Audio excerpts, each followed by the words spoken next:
Hi guys, this is Erica from Gokce Capital. Now before I begin, be sure to click subscribe and turn on the notification bell. On July 19th, Kelaine Kono-chan lined up at the pitch-black starting line of Death Valley's Badwater 135. This was the hardest ultramarathon in the world, and it was about to get harder. But more on running through a dust storm later. For first, if you are buying land in the Texas Panhandle, you will likely encounter a dust storm yourself. So in today's video, we have everything you need to know. Number 1. What is a dust storm? A dust storm is a wall of dust and debris that is blown into an area by strong winds, typically from thunderstorms.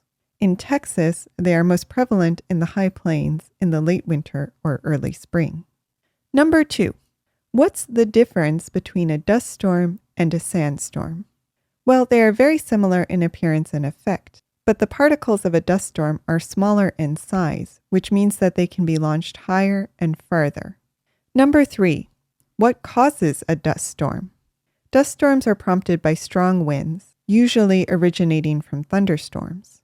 But it's not enough to have strong winds. The region must be dry enough to be dusty and lacking in plant life so that this dust can easily be pulled up from the ground.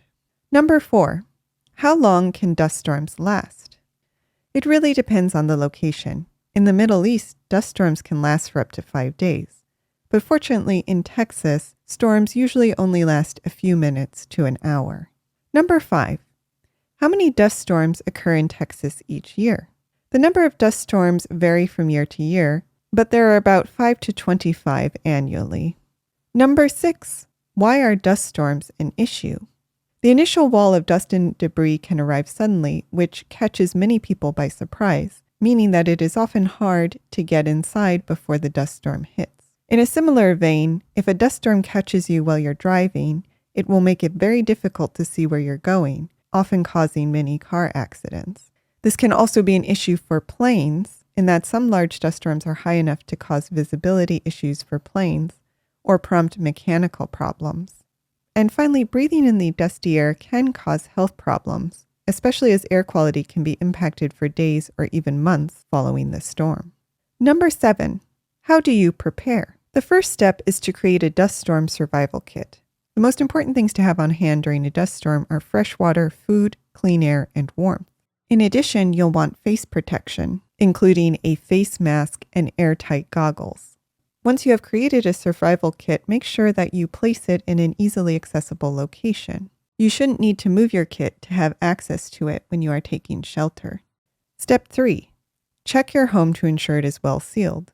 A dust storm can invade your house and make it difficult to breathe. To ensure you're as safe as you can be, check your doors and windows. Also know how to block off all your vents before a dust storm hits. Step 4. Get storm updates. Be sure you know where warnings will be coming from for dust storms in your area.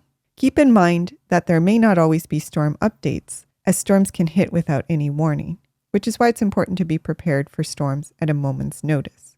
And step 5, heed warnings. When a dust storm is developing, or you can see it coming, take it seriously. Get your family and pets inside as soon as possible. And if you don't have time to make it home, find the closest building to you. And number 8, is there a warning for dust storms? Yes, although we did mention that storms can hit without any notice, your local National Weather Service forecast office will issue a dust storm warning if one is spotted in your area.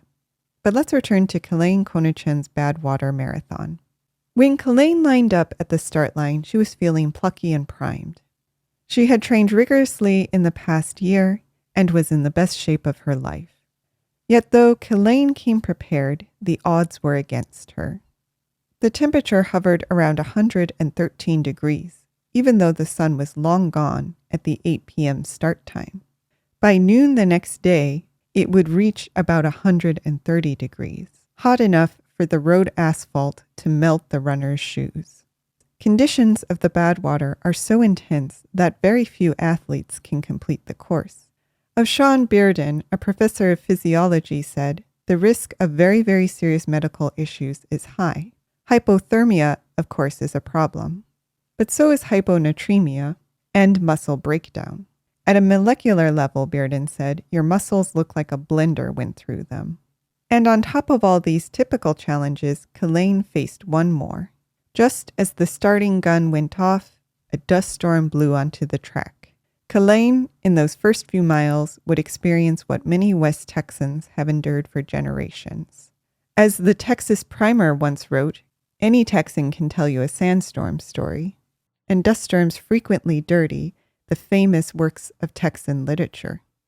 The years of the Dust Bowl represented the height of dust storms in the Panhandle, but it was in 1965 that the largest dust storm hit the region, buffeting Lubbock with 70-mile-per-hour winds and scoring the paint from pickups. Fortunately, the storm hitting Kelaine on that day was not so extreme.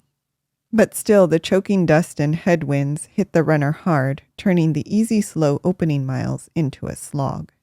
But what could she do except go on? After all, she still had 115 miles to go, 3 mountains to climb, and 2 sunrises to greet.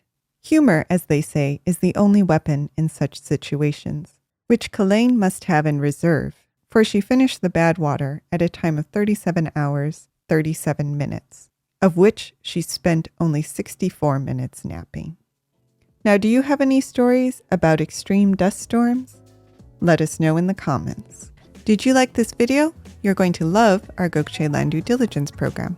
We'll make you a land due diligence expert in just 7 days. Check it out at gokcecapital.com/glad. And while you're at our website, don't forget to explore our $1 down listings at gokcecapital.com/listings. Finally, don't hesitate to reach out. You can email, call, or text, and we will respond as soon as possible. So thank you for listening, and more to come.